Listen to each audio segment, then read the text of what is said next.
Okay, everybody, welcome to the latest episode of All Too Real 2. My name is Michael E. Coleman II, and with me, as always, is Matthew.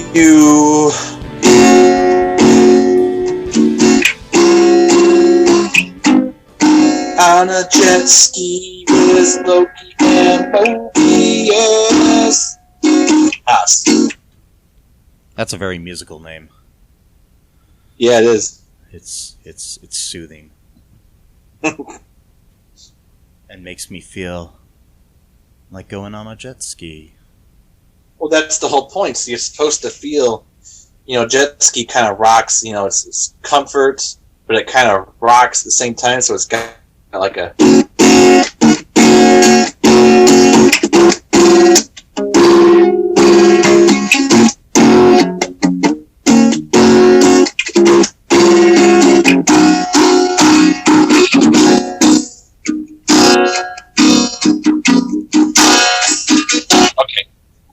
So, a jet ski is neither a jet or a ski. No. Discuss. No, I'm joking. Anyways, on today's episode, we are covering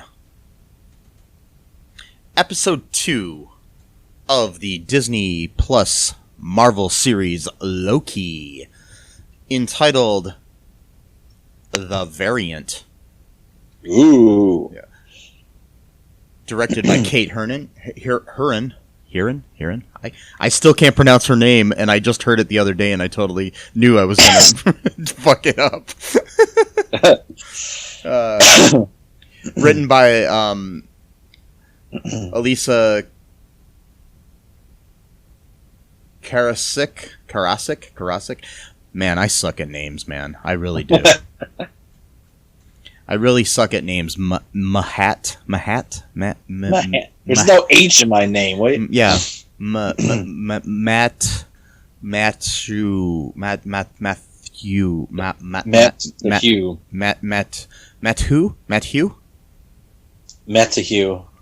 It's interesting if you actually pronounce it that way when you go M-A-T and then you break it off to T-H-E-W, you say Matthew instead of Matthew with a T-H, Matthew. It actually sounds closer to its not Arabic, Hebrew, because technically Matthew is a Hebrew name, which is Mateyahu. Yeah. So if you actually go Matthew instead of Matthew, you're getting closer and closer to the like for example, that reggae-ish artist Mateyahu. Yeah. That's pretty much how my name would be spelled if it was Hebrew into English. Using the English or Latin alphabet or whatever. Yeah. So technically, that could be my name. I mean, it's not, but it could be my name. Your name could also be Loki. It could be. I mean, last week I said it was Loki, so yeah. So this episode, yep, was awesome. What was your reaction to it? Oh yeah, I thought it was great. Yeah, totally cool. Yeah, I mean that's it. I mean, it was just good. I mean, it was really good. That was deep. That was deep.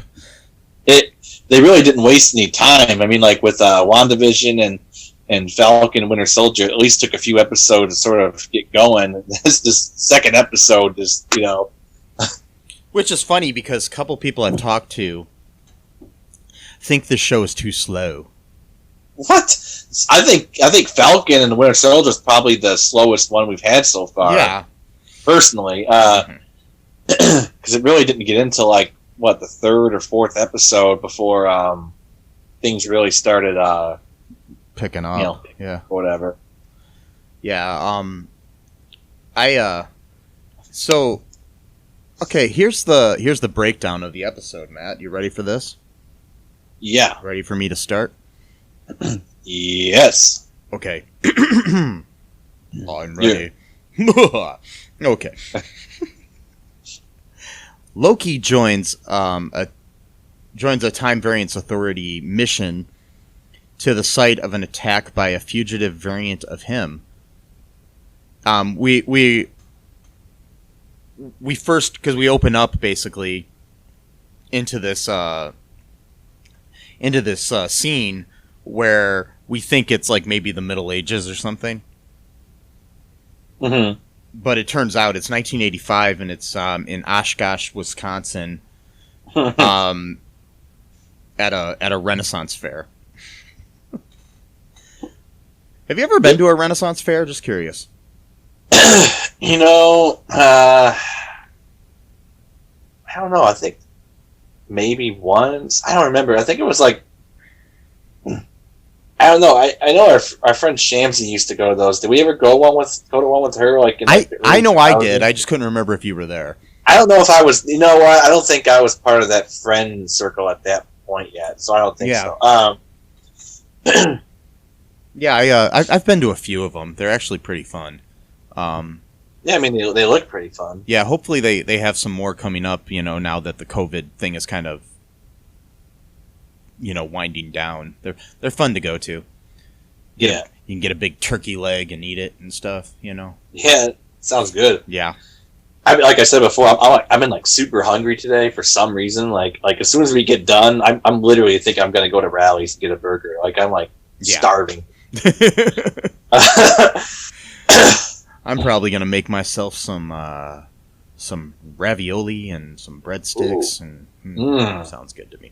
So yeah. Thought about getting pizza, but this sounds better and it's cheaper and it's in my apartment.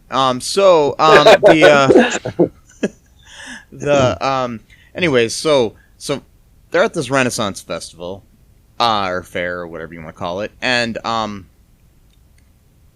they in Oshkosh, Wisconsin, which I don't know what the significance of any of this is, but there's got to be a reason for it, you know. And I do think that I'm seeing a little interesting thing here where they trick us at first to make us think that we're back into the Renaissance, and then it's all just a play, basically. Yeah, exactly. So I think that could be some metaphors for things that are coming in the future of the show. Uh-huh. So that's just some theories I got going on here in my little noggin. And so we've got the variant has kidnapped at this in Oshkosh has kidnapped the TVA hunter C-20 right before Loki and everybody in Mobius show up to look at the situation, and the rest of the timekeepers or whatever you want to call them. So Loki ends up derailing the mission by stalling and attempting to bargain his way into a meeting with the timekeepers. Right. Yeah. Who had created the TVA and supposedly the Sacred Timeline.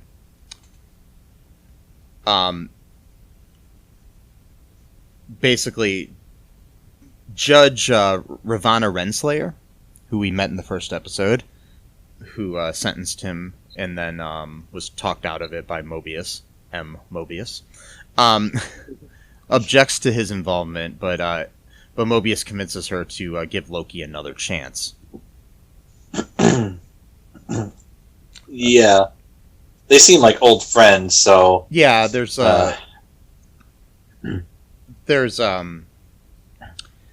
interesting scene. Like, what else happens here, Matt? Like, you know, I know there's like a scene with Renslayer and Mobius. Well, you know, like I said, they seem like they're old friends. Like they used to work together, but she got promoted, and he's kind of stayed, you know, where he, you know, was or whatever. And I don't know, they kind of had this banter together, like they maybe liked each other, had a thing for each other, perhaps, or just friendly with each other. But he's meeting in her office, and he's talking about how, like, you know, she's got all these souvenirs from different time periods, but he doesn't get to keep anything from, you know, his missions or whatever. And like he like she gives him like a like an alcoholic drink. Well, that's what it seems like, you know. Yeah. He puts it down on the table without a coaster, and she like reminds him like, "Hey, use a coaster," and he's like, "Well, it's, you know, there's a whole bunch of other rings here," and she's like, "Yeah, they're all from you," like, you know. Yeah. So it's like interesting, like either he doesn't remember or maybe he's just. See, I heard some theories from that, but like I don't know if I got that. I think I got that he's just kind of like a sort of like loose cannon of the, like he's like the wild card of the time. You know what I mean? Like that's what I got from him. Like he's the rebel of the organization type of thing. You know, like so clumsy and disorganized. That kind of, you know. Yeah, kind of. Which is maybe why he.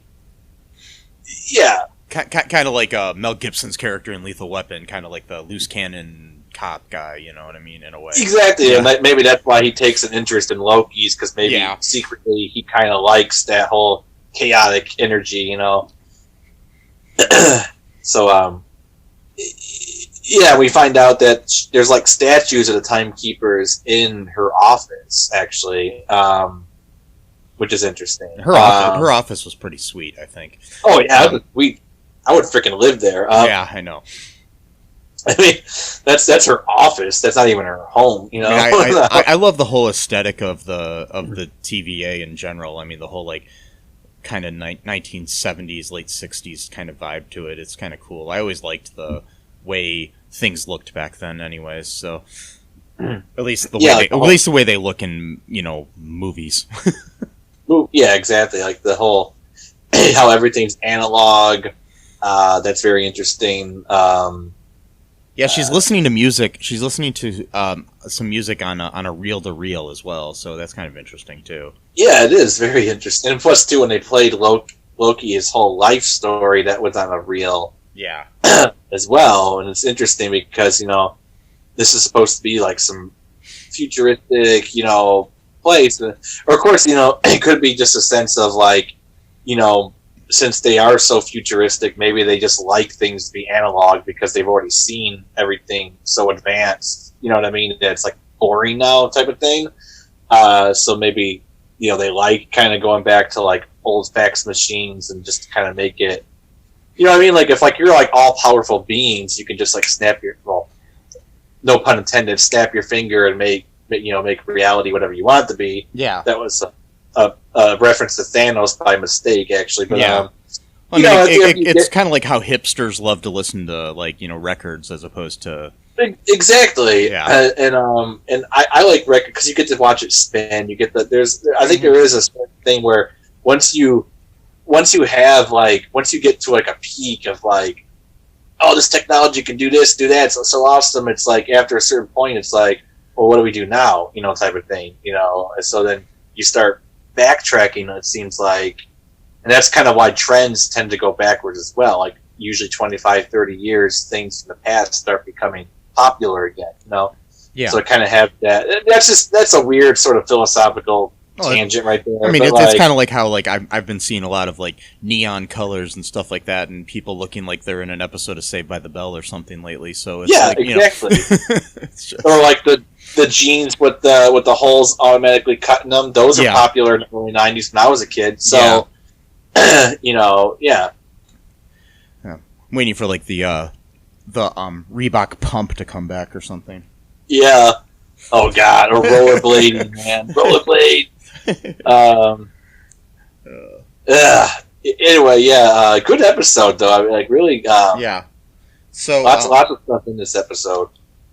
So basically, in the office too, Mobius is kind of upset because there's like other like little souvenirs in there that he didn't give her, so he's kind of almost like got a jealousy feeling to him about the fact that you know, she might be sweet on another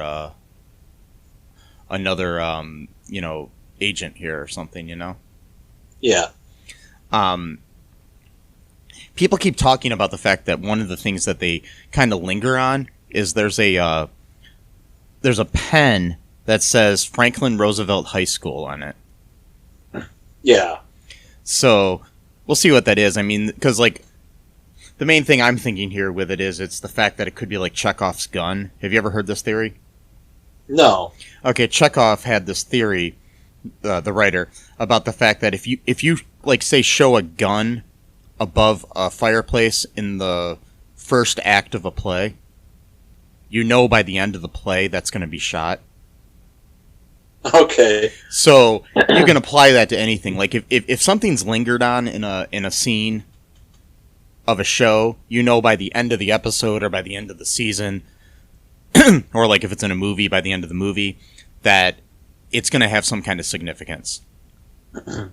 Yeah, okay. Whether it be, you know, a gun that's shot, you know, is the best example, you know, so.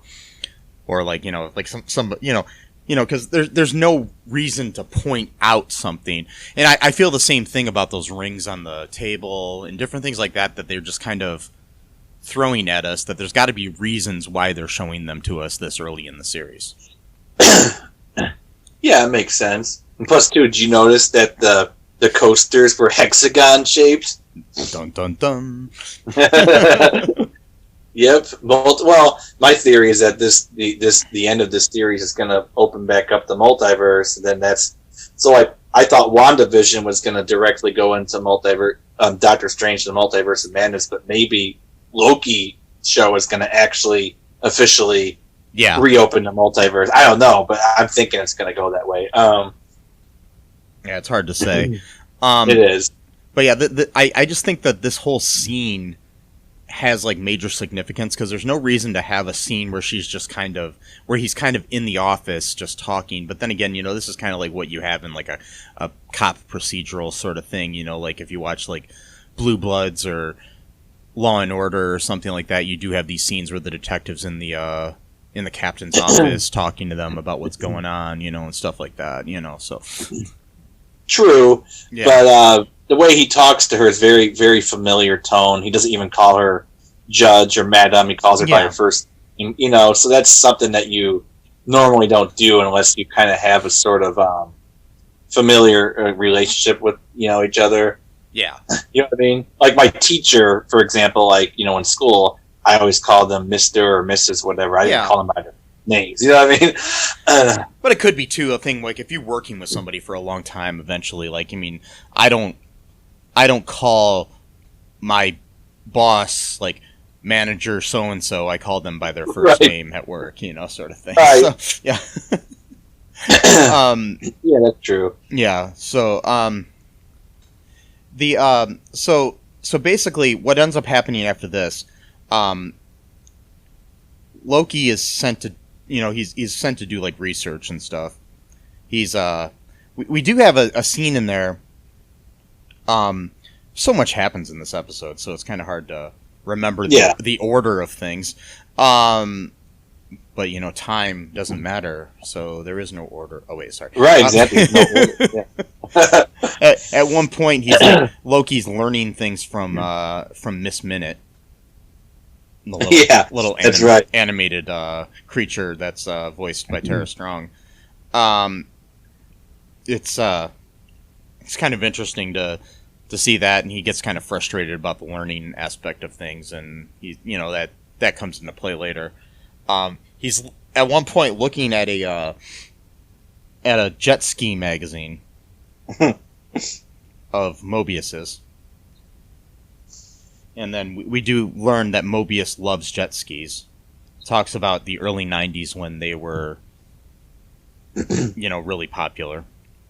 He talks about, what was it, there was a brief period in the early to mid 90s where, what do you say, form and function merged or something like that, or a perfect merging of form and function. Yeah. And that was the jet ski. I think he's got a thing for the 90s, because he was drinking Josta again. Oh, yeah. So. It is true.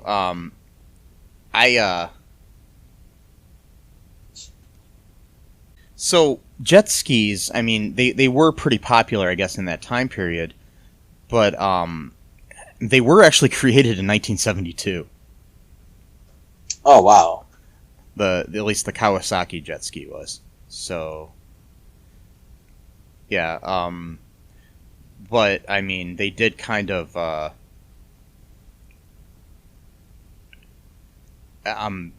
the first stand-up jet ski with dual carburetors came out in 95.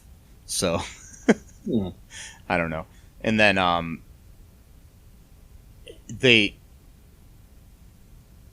basically, the stand-up versions of them kind of were popular in the late 80s to the mid 90s. So that's probably why he's really into that stuff, and like into, you know, that, you know, like you said, he's into Jostacola and stuff too. So yeah, he is very 90s. There is another in one of the other scenes, Casey is actually the character played by Eugene Cadero is drinking out of these adult juice boxes that came out around the same time too. Yeah, there was a, I can't remember the name of them, but I saw it in the scene, and somebody pointed it out on another podcast I was listening to, that there just seems to be this ongoing thing for discontinued drinks in this show too. So yeah, it's interesting. Yeah, because also when he was DB Cooper, he was drinking some kind of discontinued soda as well. So it's just interesting. Yeah, it is. Yeah, very interesting. Yeah. So, I forgot to mention too at the beginning. So there was this cool fight scene at the Renaissance Fair. You remember? Yeah. Yeah. To the song "Holding Out for a Hero." That was pretty awesome. Like they got led into a trap inside like the arena. Mm-hmm. And then basically we learned this other variant can sort of like take control of other people's bodies, like psychically, I guess. It seemed like. Yeah. Because at one point, one of them just like takes off her helmet and starts fighting, but then at one point you see the other variant Loki from the other side fighting as well. So it's like, can this Loki like simultaneously control other people's bodies and then also use their own body at the same time? It's kind of interesting. I mean, it's kind of like almost like a development of what happened like in the first Avengers movie where Loki was able to like take over Hawkeye and other people. He didn't take he didn't really take them over, where he just basically made them become followers in a way. But this is kind of like even more so, where they're not just followers, that they're basically puppets, you know. They're puppets, but she. Oh, sorry. They kind of ruined it there. Oh, it's fine. It's fine. But the variant is controlling. Yeah. Yeah, she can also control her own body at the same time, which is interesting because he keeps saying he's the superior Loki. You're like, well, I don't know. I think this one's a superior Loki if she can control her own body and at the same time control someone else's body to do her bidding while at the same time. That's kind of an advanced power right there. Mm-hmm. I kind of gave it away by calling her she, but that's fine. I mean, I'm assuming everybody's watched the show if they're listening, because I don't understand why you would be listening if you haven't. Well, some people do, but then again, it's their risk, to take. So yeah. But plus two, we don't even know if this is even really if this is really even another variant of Loki. Yeah, we don't know who this is. So, anyways, Loki, our Loki, that is, he ends up doing some research, and he's researching some TVA files. He finds out that like the only files he's allowed to see are his own. Right, that was a funny scene. Yeah. But after researching things, he theorizes that the variant is hiding near an apocalyptic event where they can go undetected by the TVA, because nothing they can do can change the timeline. Right. Because if everything's going to die, you can do anything right before they die. You know what I mean? So yeah. Yeah, that was a really good theory. Yeah. Yeah. So to prove this theory, they visit Pompeii in 79 AD. To warn people about the coming eruption of Mount Vesuvius. Basically, Loki just goes crazy, starts throwing things, letting goats loose, and, tells people they're all going to die. And basically it doesn't affect the timeline at all. Right. He says they're from the future, they're from the Time Variance Authority. Yeah. Just madman stuff that they have no idea. Like, this guy's crazy, man. He's just talking like he's from the future. Exactly. He's wearing weird clothes. Like,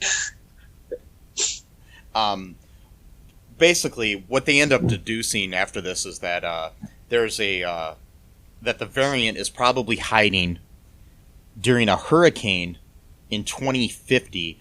The reason that they discover this is because the kablooey gum that we were introduced to in the last episode wasn't made until around that time. And they do know that the hurricane hits this big superstore called a Rocks Cart? Yeah, Rocks Cart. I think they were like big in the comic books as well. They're like a huge corporation. There's Rocks, Roxum or something like that. I gotta look it up now. But it's like a big evil company within the comic books. So yeah, that, like, basically runs everything. But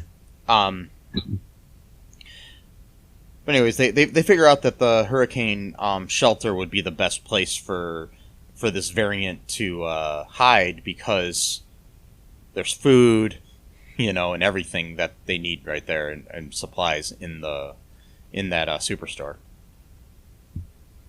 Do you want to take a break here, Matt, and talk about the rest of the episode after that? Yeah. Okay, we'll be right back, folks.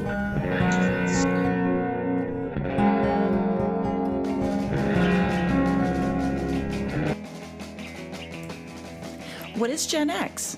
What is the silent generation? What do generations have in common?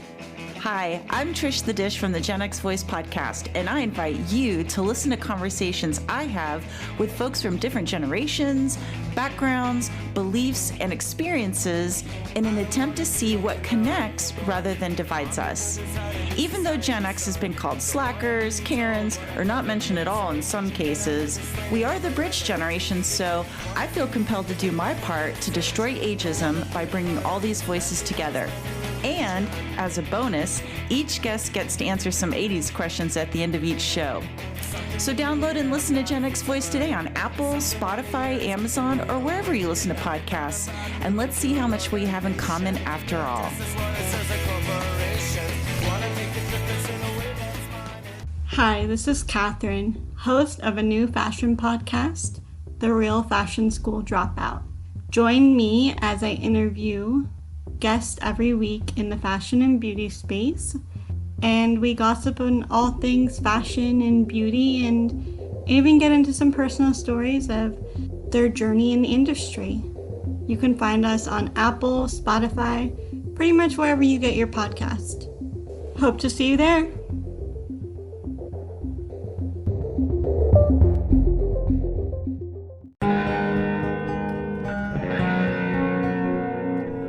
And we are back. Back. Guess who's back?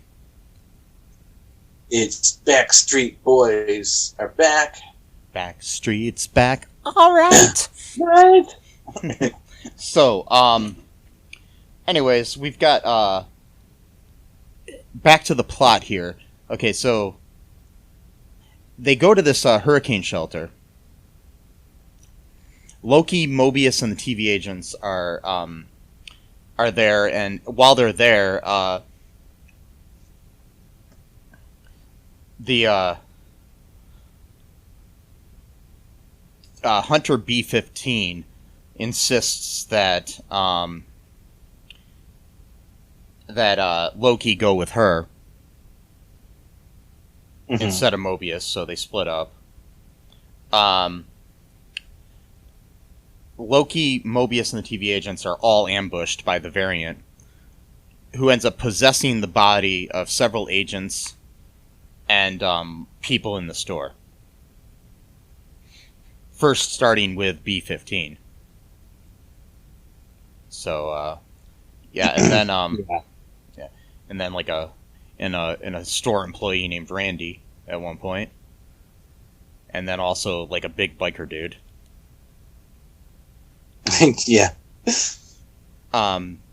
At the end, the variant reveals herself as a female incarnation of Loki. At least that's what we're led to believe so far. So. Yeah, because on his file it said his sex was fluid, so that's kind of we don't know yet. Be a sort of, it could be a misdirect as well. I can already hear the anti-social justice warriors right now. Oh, another show that they're trying to promote their agenda. We can't enjoy anything without complaining about it. But I don't know. The thing is, Loki has always been a fluid character, so it's whatever. I know. So, basically, Loki tries to convince the variant to help him overthrow the Timekeepers. We also, at this point, see Hunter C-20 that we saw at the Renaissance Fair. Mm-hmm. She is there, and she is like catatonic, like just repeating things over and over again. What was she saying? Do you remember? She was really freaking out. She was like saying it's all real, it's all real, it's all real. She's sitting there, with her hands over her knees and stuff like that. It's all real. I gave it away. Give it away, give it away, give it away now. Yeah, no, not that song. No. No, she gave away the location of the Timekeeper. They're wherever they reside, the Timekeepers. Which is weird. I don't know how she would know because she's just like an agent. But okay. Maybe somehow maybe the agents know, or maybe the Minutemen know, or something for some reason. Yeah, maybe they do. Yeah. So apparently, just Loki, her variant, now knows where the Timekeepers are. Yeah, and so instead of teaming up with Loki to take down the Timekeepers together, she ends up activating several of her reset charges that she stole, and then sends them to different various points along the sacred timeline. Therefore, like, basically creating numerous new branched timelines, and the TVA is like all fucking scared as shit, basically. Yeah, go ahead. Yeah. Well, they're overrun. They're just completely over. I mean, you see on the screen, it's just all these branches are just out of nowhere, Yeah, it's kind of like if you, I've never done it, but I've seen it on, in places. It'd be like if you're at a restaurant and all of a sudden a bunch of different orders come in. You know what I mean? Yeah, exactly. Like you're a cook in the background and you're like, oh shit, I gotta make, 10 grilled cheese sandwiches and a few cheeseburgers and, all this shit all at once, So. Yeah. Sorry, I'm talking about food and I know you're hungry. Anyways. That's okay. That's alright. I just get on my jet ski and go to the cafe or whatever. Make sure you get a Josta Cola when you're there. I mean, a soda or whatever when you get there. Yeah. So basically, there's all these new timelines, and it throws basically the TVA into a whole disarray and everything. And then she jumps into one of them. Our variant jumps into one of them, teleports away. But before the door closes, Loki jumps in and follows her. Yeah, and then but it also looks like he's the one that did it. So now Mobius and everyone else thinks that he's the one that's did all this. So yeah. he's basically going to become like a fugitive now until he can like explain himself that he wasn't the one that actually caused it. But they're not going to believe him because he's Loki. So I didn't kill my wife. I don't care. Oh wait, sorry. Exactly. Gumbo, whatever his name is. I think Mobius will believe him eventually, but I don't think at first. I think they think that he is the one that. I mean, I don't know how they would think he caused all of it because it would be weird. How could he be in two places at once? But still, the fact that they didn't see the other variant, they just see him. So, Yeah. We'll see what happens. I did see a little teaser of the third episode, and they're in some weird like realm, like purple realm or something like that. Huh. Talking to each other, like just for a split second, like they were in some like weird like in between realm that looked all purpley and stuff. I don't know. Yeah. Did you want to take a... I mean, I know we just took a break, but do you want to take a quick break here, Matt? Because we just got through the episode, and then we can come back and we can talk about some trivia and some reviews and some other stuff here. Some triv? Yeah, some trivs? Trivs and views and stuff. The stuff is my favorite. Okay. The white stuff. Yeah. Anyways, stuff. we'll be right back.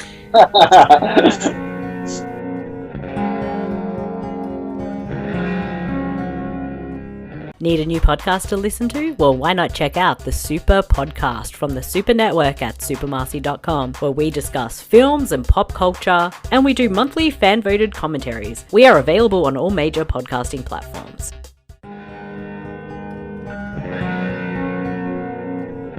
And we are back.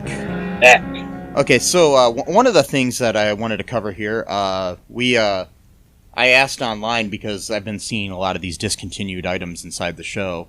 I asked in our group what if there was any discontinued products out there that people miss. And Josette Kincaid said McDonald's chicken nuggets with dark meat. Huh. Dave Haas, who I think is related to you. Yeah. Happy Father's Day to your dad. There we go. Yeah. Yeah. He said Shed's horseradish sauce. Huh. Which I've never heard of. I don't think I've heard of it either. Scott Yoder said Pepsi Blue. I'm not familiar with that one. Yeah, it was like a blue flavored. It was like blueberry flavored cola or something, but it was blue. It was completely blue. Huh. Like, yeah, I don't know, or something. I'm not sure. Melinda Ozenbaugh Robertson, who is my mother, by the way. Anyways, said said Jello 123.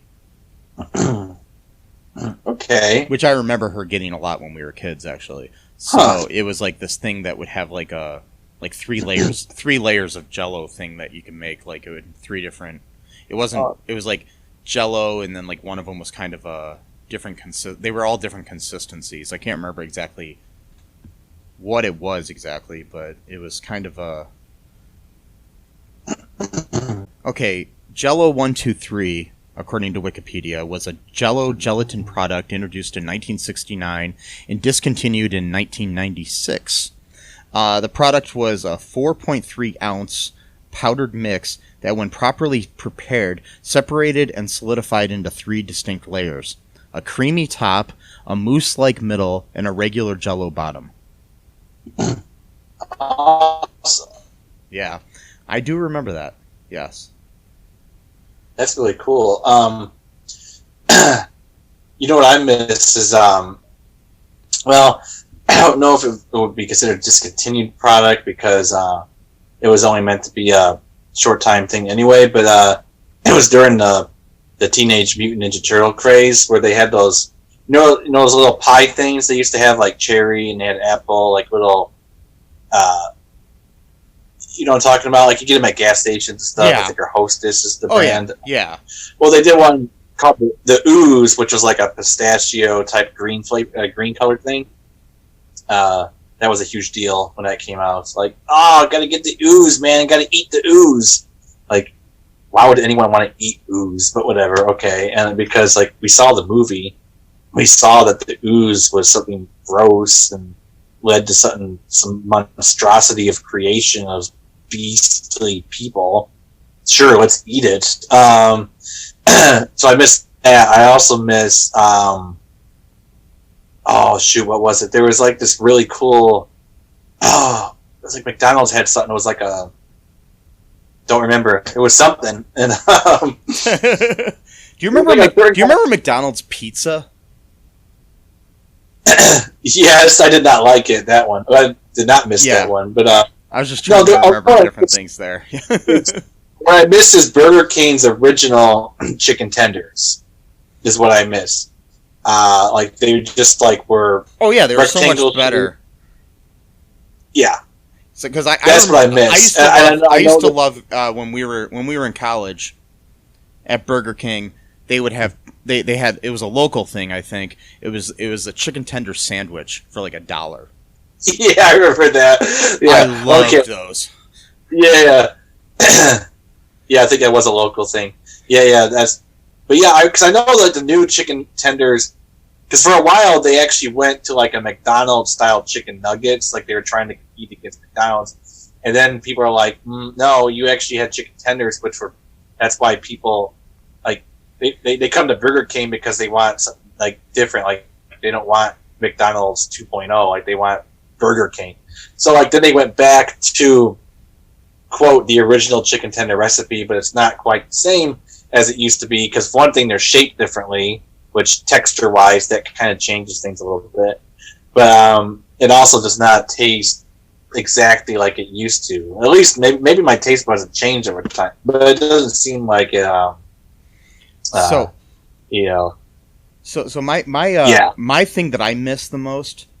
Okay, Keebler used to make these cookies called Magic Middles. Okay.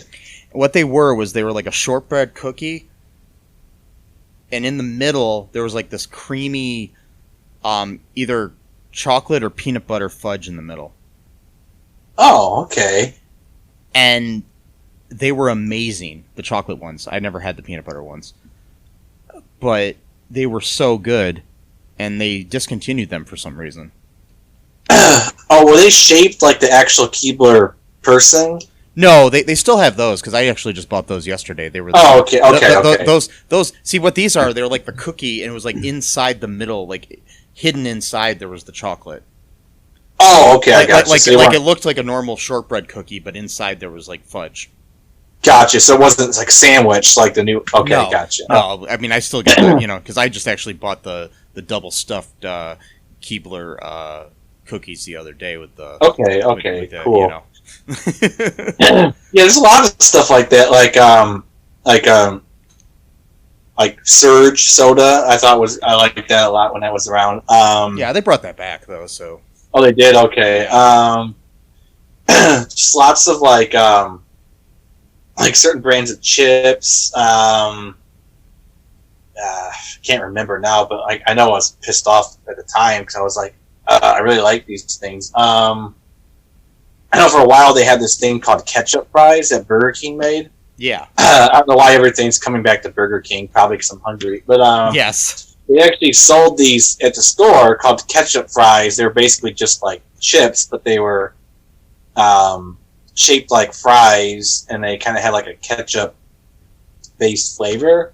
Yeah, ketchup really chips are really popular in Canada. Canada, yeah.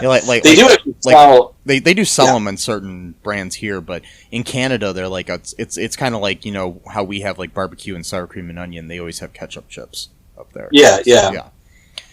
Anyways, do you want to talk about some trivia for this episode here, Matt? Yeah, otherwise I could just keep talking about food. Discontinued food products. Okay, so all right.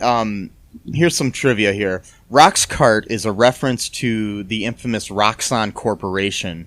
Roxxon, a corporate front for Hydra, has appeared in various forms in Agent Carter, Daredevil, Iron Man, and even the prequel one short, A Funny Thing Happened on the Way to Thor's Hammer. Huh?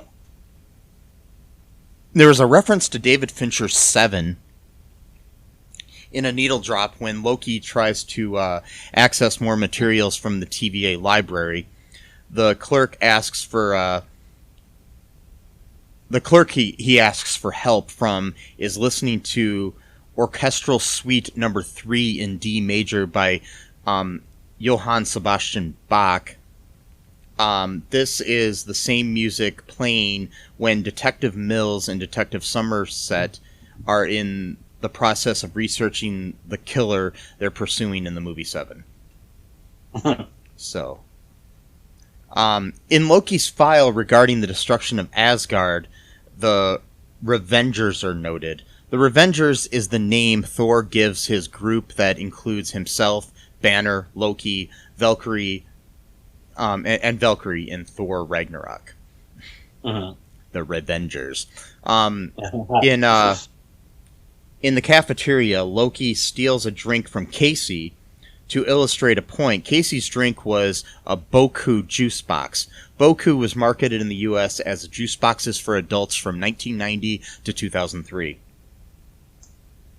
So, yes. And look up Boku ads. I remember they were done by Richard Lewis, the comedian. Okay. Yes. So look up those ads. The song Holding Out for a Hero by Bonnie Tyler plays during the opening fight at 1985 Renaissance Fair. The song debuted a year earlier in the film Footloose, 1984, known to be the favorite of Peter Quill from Guardians of the Galaxy.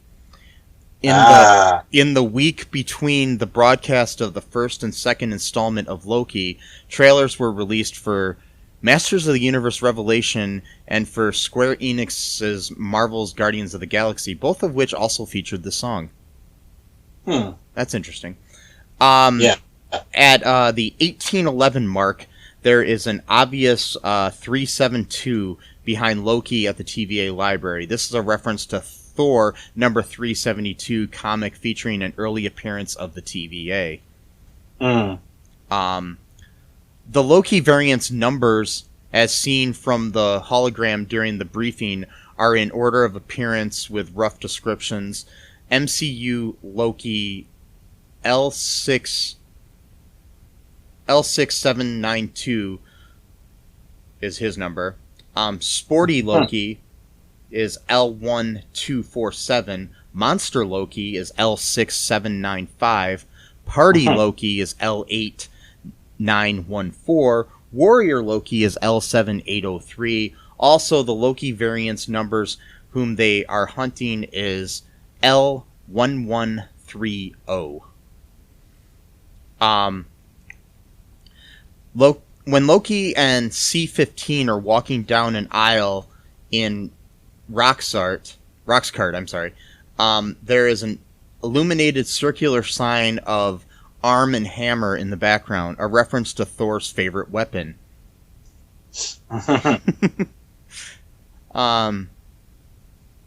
At the end of the episode, you can see several locations from the past of the MCU on the screen, including Vormir, Xandar, and Ego, among others.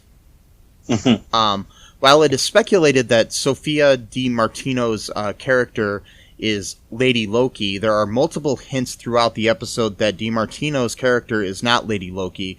In most versions of the credits, Di Martino's character is credited as the Variant, while the Castilian credits refer to Di Martino's character as Sylvie. Sylvie is the name of the Marvel character Enchantress. When Loki calls the Variant Loki, the Variant states, "Ugh, don't call me that." Also, when the Variant and Loki are fighting, Loki states, "I would never treat me like this." These two lines hint that Di Martino's character is not Lady Loki, but rather a different character. The Variant in this episode is based on Lady Loki, a female version of Loki from the Marvel Comics, and Sylvie Lushton, a version of Enchantress who was given magical powers by Loki. Yeah, in the comics, the character of Sylvie is living in the new Asgard on Earth, and is a human that is given, like a human mortal that is given powers by Loki as a whim that he has, like just as a goof, basically. Okay. Yeah. But basically, they could be working together then. Yeah.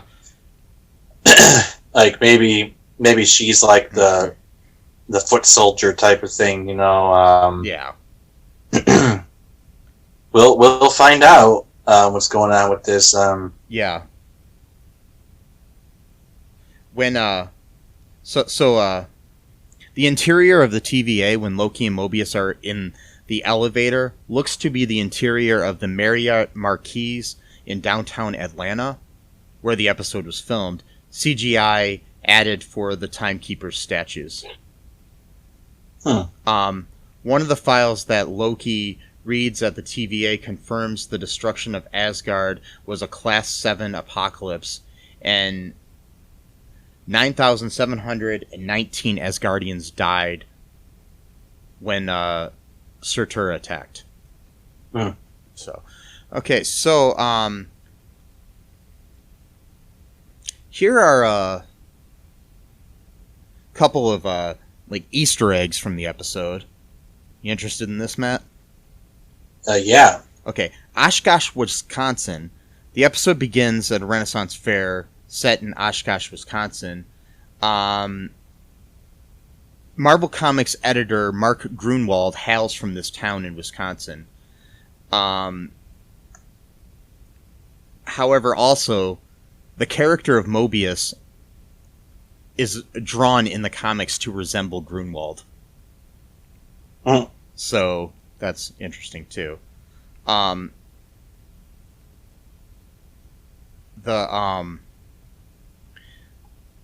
There's a hexagon we've mentioned before, coaster, so more hexagons. So who knows?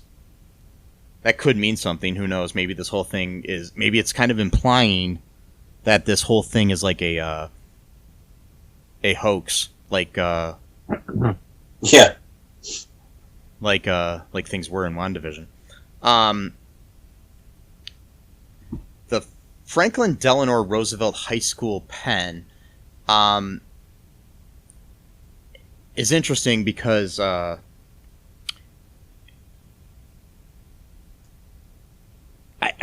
don't know what the deal with it is. Like I said before, I think this is going to come up.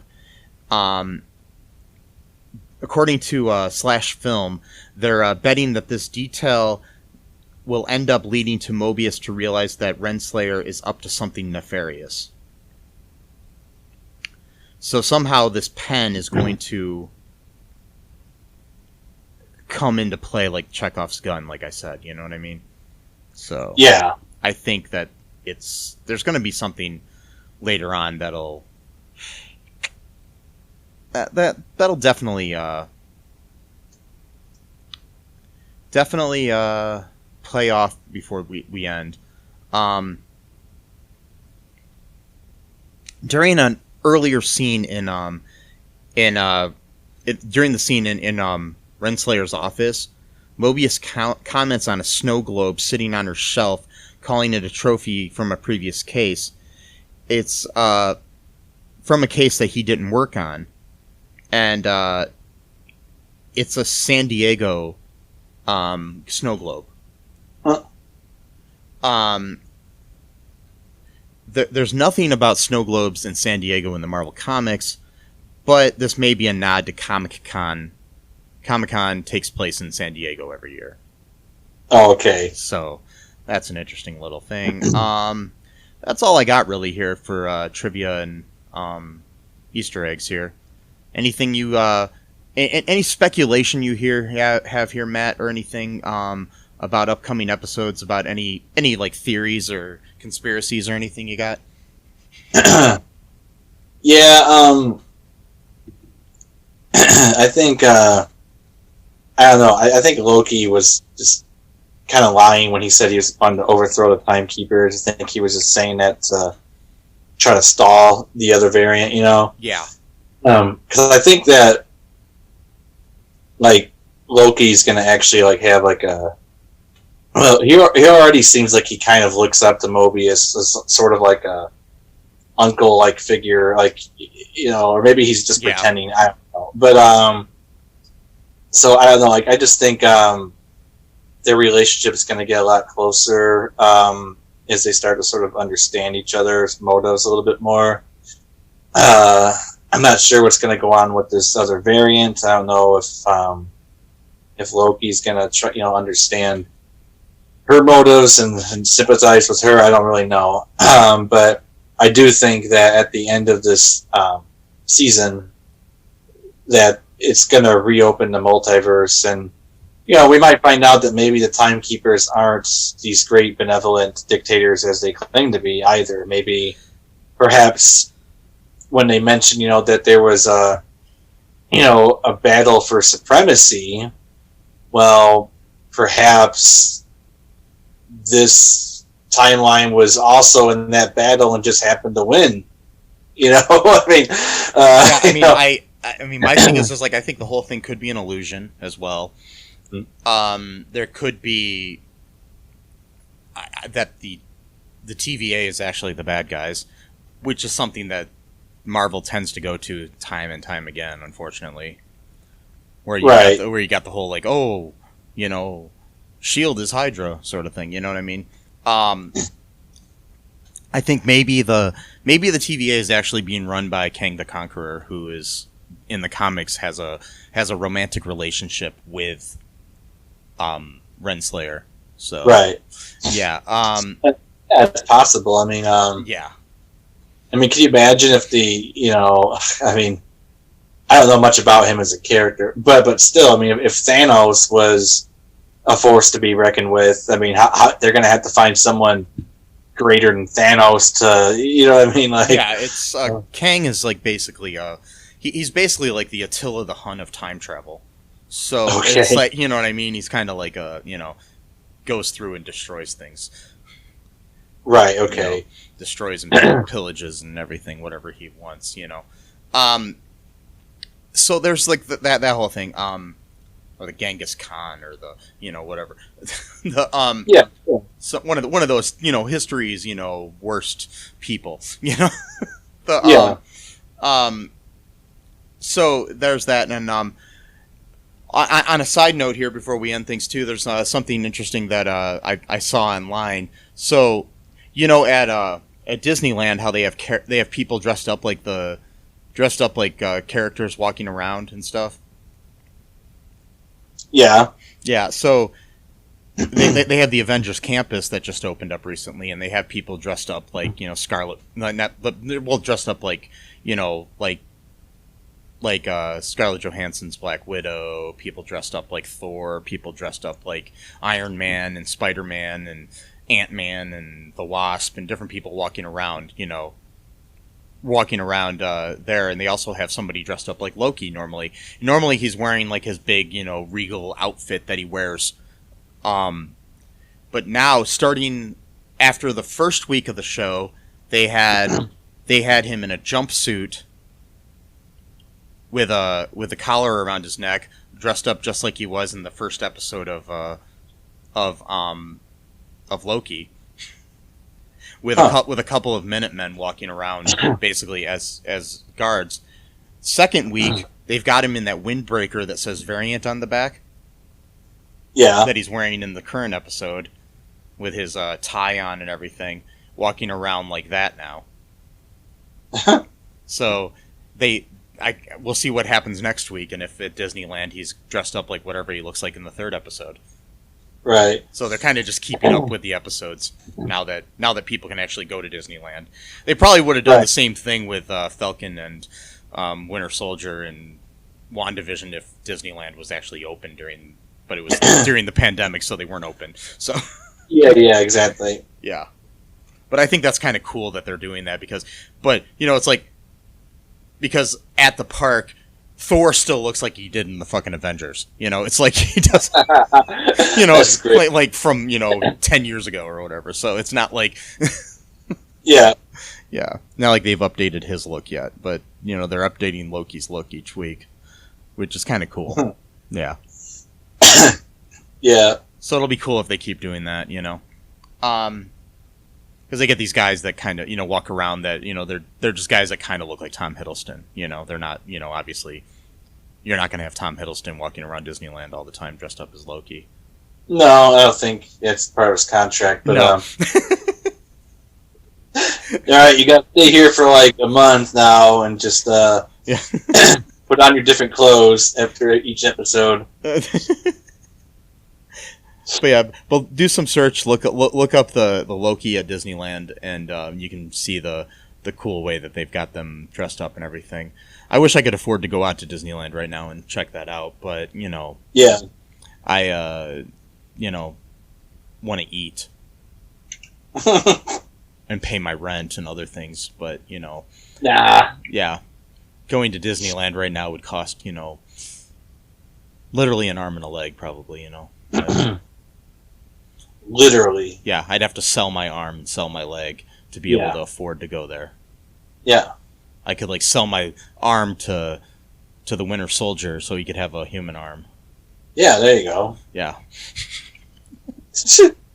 Anyways, anything else before we wrap up things here, Matt? Yeah, I think I'm just gonna play out some good jet ski music for Mobius and or Loki at the end of this season. And while you listen to this music, make sure you go to Apple Podcast and give us a 5-star review, and check out all2real2.com and our Patreon and all the other good stuff, our TeePublic, and buy some merch. Yeah. Yeah. So this is what they're going to listen. What's that? I was going to say, play us out, Matt. All right. This is what they're going to listen to when they go on the jet ski together. This is the song, so it's gonna appear in the episode somehow. So here it goes. That's bad. Hold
That's how you ride a jet ski.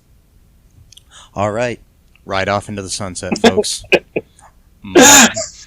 Until next time. Bye-bye. Thanks for listening to All Too Real 2 podcast, a Cullen Park production.